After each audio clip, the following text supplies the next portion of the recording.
Ever find yourself wondering where all your money went at the end of the month?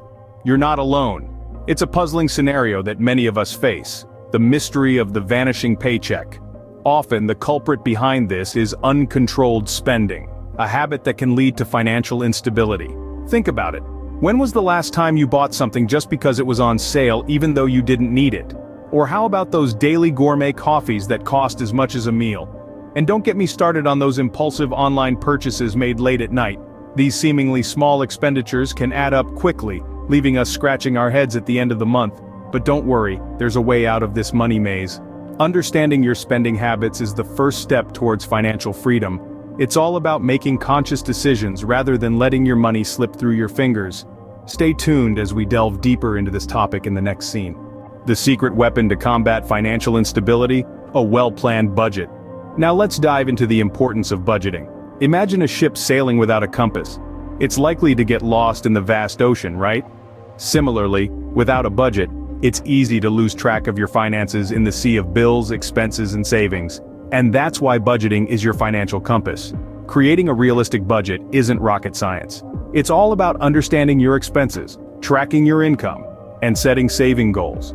Start by categorizing your expenses. This could be groceries, utilities, rent or mortgage, and discretionary spending like dining out or entertainment. Next, track your income. Know exactly how much money you have coming in each month. Don't forget to include all your income sources, not just your salary. Now it's time to set your saving goals. Want to buy a new car next year? Plan a vacation? Or just build a safety net for a rainy day? Whatever your goals might be, set them, write them down, and allocate a portion of your monthly income towards them. Once you've got all this down, compare your income to your expenses. If you're spending more than you're earning, you need to adjust your expenses. If you're earning more than you're spending, great. You can increase your savings or invest for the future.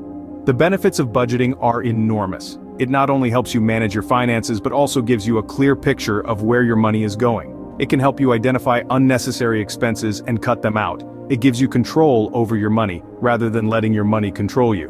With a budget, you can plan for the future, prepare for emergencies, and achieve your financial goals. It's like having a personal financial advisor guiding you every step of the way. Remember, a budget isn't restricting your spending. It's about understanding where your money goes. And with that understanding, you gain the power to make informed decisions, the power to change your financial future. The power of budgeting, my friends, is truly remarkable. Now that you have a budget, it's time to trim the fat. That's right, it's time to get down to the nitty-gritty of cutting the excess. Let's dive into some practical ways to do just that.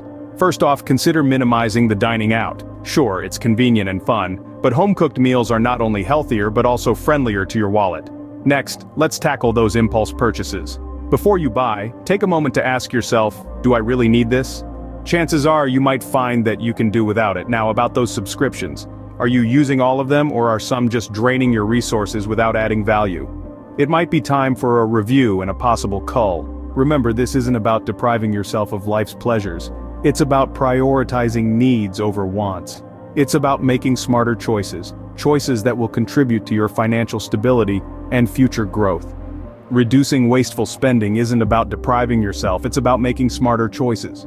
Saving isn't just about having money for a rainy day, it's about making your money work for you. Now, you might be thinking, but how do I make my money work for me? Well, let's break it down. First, we need to understand the concept of saving. It's simple, really. Saving is the act of setting aside a portion of your income for future use. It's like planting a seed today so you can enjoy the fruits of your labor tomorrow. But saving isn't just about stashing away your hard-earned cash under your mattress. It's about placing your money in a secure place where it can grow over time. Think of it this way. When you save, you're essentially lending your money to a financial institution like a bank. In return, the bank pays you interest on your savings. This is how your money starts to work for you. One of the most common methods of saving is through an emergency fund. This is a stash of money set aside to cover unexpected expenses. Having an emergency fund can give you peace of mind knowing you're prepared for life's unforeseen events. Next up, retirement accounts. These are long-term savings accounts designed to support you in your golden years. They come in different forms like 401(k)s or individual retirement accounts, also known as IRAs. What's great about these accounts is that they often come with tax advantages, which can help your savings grow even faster. Lastly, there are high-yield savings accounts. These are savings accounts that offer higher interest rates compared to regular savings accounts. The higher the interest rate, the faster your money grows.